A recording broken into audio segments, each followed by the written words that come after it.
Hi friends, அஸ்ஸலாமு அலைக்கும். Welcome to Kanima channel. இன்றைக்கி நம்ம சேனலில் என்ன பார்க்க போகிறோம்னா, சிக்கன் சுக்கா தான் எப்படி செய்யறதுன்னு பார்க்க போகிறோம். ஏற்கனவே நான் வீடியோ போட்டிருந்தேன். மட்டனில் எண்ணெய் கறி செஞ்சு அதை பார்த்துட்டு நல்லா இருந்துச்சு, நாங்களும் செஞ்சு சாப்பிட்டோன்னு சொல்லியிருந்தீங்க. நேரில் கமெண்ட்டில் சொல்லியிருந்தீங்கன்னா இன்னும் கொஞ்சம் நல்லா இருந்திருக்கும். எனக்கும் அடுத்தடுத்து வீடியோ போடுறதுக்கு இன்னும் கொஞ்சம் ஆர்வமாக இருந்திருக்கும். இன்றைக்கி நம்ம சிக்கனில் சுக்கா செய்ய போகிறோம். இதுவுமே ஈஸியான மெத்தடு தான். சிக்கனை நல்லா க்ளீன் பண்ணிவிட்டு குக்கரில் சேர்த்துட்டு அதில் 1 ஸ்பூன் அளவு, நீங்கள் எவ்வளோ சிக்கன் வாங்கியிருக்கீங்களோ அதுக்கு தகுந்த மாதிரி. இப்போ நான் 1 ஸ்பூன் 1/4 கிலோ சிக்கனுக்கு 1 ஸ்பூன் கறி மசாலா போட்டு கல் உப்பு போட்டு ஒரு 1/2 டம்ளர் தண்ணி ஊற்றி அடுப்பில் வச்சுருக்கேன். ஒரு 2 இல்லைன்னா 3 விசில் வச்சு நல்லா வேக வச்சு எடுத்துக்கிறணும். தண்ணி இல்லாமல் வற்ற வச்சுக்கணும். இப்போ தண்ணி இல்லை, நல்லா ட்ரை ஆகிடுச்சு. நீங்கள் குக்கரில் வைக்கும்போது தண்ணியாக இருந்துச்சுன்னா கொஞ்சம் வற்ற வச்சுக்கோங்க. இப்போ பாத்திரத்தை காய வச்சுட்டு எண்ணெய் ஊற்றிக்கலாம்.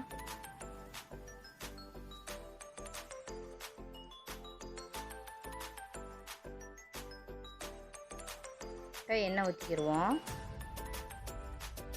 எண்ணெய் நல்லா சூடானதுக்கப்புறம் சிக்கனை சேர்த்துடலாம். இந்த சிக்கன் சுக்கா செய்கிறதுக்கு ரொம்ப நேரம் ஆகாது. இதுவுமே வேலை கம்மி தான், ஈஸியாக முடிஞ்சிடும்.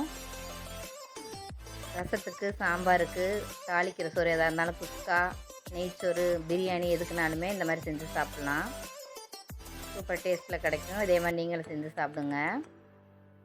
இப்போ எண்ணெயை காய வச்சுட்டு எண்ணெய் நல்லா சூடானதுக்கப்புறம் நம்ம சிக்கனை சேர்த்துட்டு நல்லா பிரட்டிக்கிடுவோம். அந்த கொஞ்சம் தண்ணி பசை இருக்கும்ல, அது நல்லா ட்ரை ஆகிற வரைக்கும் நல்லா பிரட்டிக்கிடுவோம்.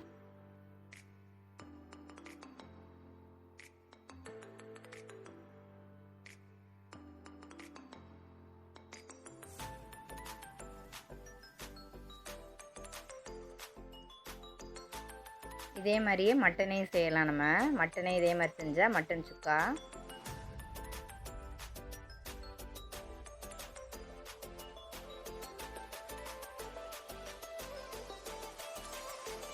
இந்த மாதிரி தண்ணி பசை இல்லாமல் நல்லா பிரட்டிக்கிடுவோம்.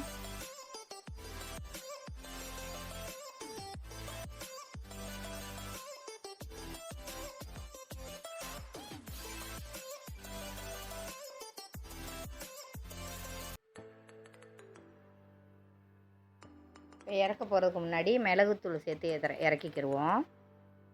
1 ஸ்பூன் இல்லைன்னா 1.5 ஸ்பூன் அளவு சேர்த்துக்கிடுவோம்.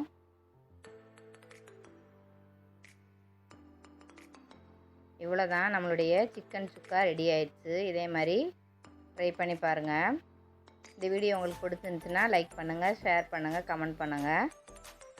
மறக்காமல் பெல் ஐக்கான் கிளிக் பண்ணுங்க. அப்போ தான் நான் போடக்கூடிய அடுத்தடுத்த வீடியோ உங்களுக்கு நோட்டிஃபிகேஷனில் வரும்.